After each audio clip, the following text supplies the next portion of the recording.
Alright guys, as I had mentioned previously, I wanted to start showing some of the players that are in all the binders you saw in my binder cabinet. And the way I decided to do it was one player per video for the most part. Like, it might change sometimes. This first one will be pretty short. I think it's only like 3 or 4 pages, but moving forward some of the videos might be a bit longer depending how many cards I have of the player, or again, sometimes I might do 2 players per video. We'll see how it goes. Like, I'll mess around with it and see what works. But yeah, and I picked Charles Barkley here. He's the start of this binder, but moving forward, I'm not gonna necessarily go in order in the binder. Like, might skip around, pick different players, might choose different binders entirely, different sports. Might even take some suggestions depending who people want to see. If I have cards of that player in a binder, then I'll show it. But anyway, now that I explained that, let's start here with Charles Barkley, aka Sir Charles. What else? He had a lot of nicknames. They call him the Round Mound, the Rebound. Call him the Chuck Wagon.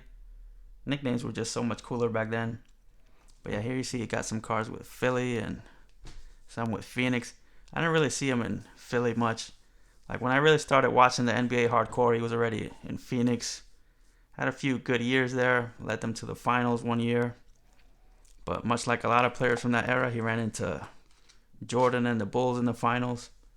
It was actually a really good series though. It went 6 games and went down to the wire in game 6, but they ended up losing, and that was his best shot at winning a title. Never came close again. But as I've said, I don't really hold that against players. Like, people act like it's automatic. If you're a great player, you're gonna win championships, but it doesn't always work out that way, especially during that era.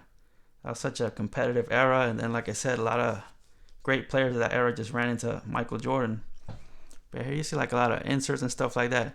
I used to have way more Barkley stuff, like commons and stuff like that, but as I've said, I collected a lot of NBA stuff in the 90s, and like early 2000s I sold off a lot of my NBA stuff. So a lot of this stuff you see is just stuff I've added over the past few years as I rebuild the NBA collection.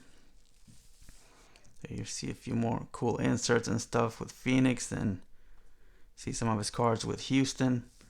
So yeah, later on in his career, he ended up going to the Rockets, and people thought that was going to be like a super team scenario with him and Hakeem Olajuwon and Clyde Drexler, but all 3 of them were kind of a little bit past their prime at that point.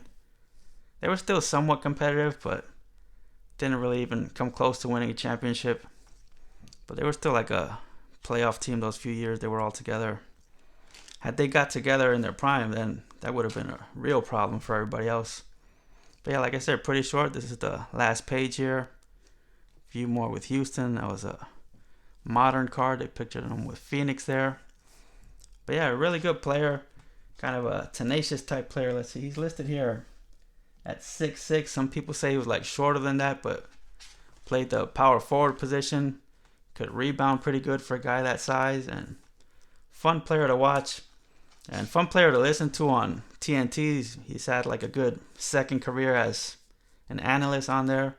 Although he can be kind of annoying sometimes. I don't always agree with what he's saying. But again, entertaining overall. I don't have like any relics or autos of him. This is the only card I have of him in a top loader. This Fleer from 87, 88. But yeah, I would love to get an auto of him. But his autos were super expensive for the longest time because he didn't sign a lot. Like, he had an auto from like late 90s Autographics that was like a $300 card because, again, for many years he just wasn't signing. But the past few years he's been signing more with Panini, so hopefully I can find a decent Barkley auto at a fair price. But yeah, that's going to end this first video. And like I said, if you have any suggestions of players you want to see, feel free to let me know. I'll talk to you guys next time.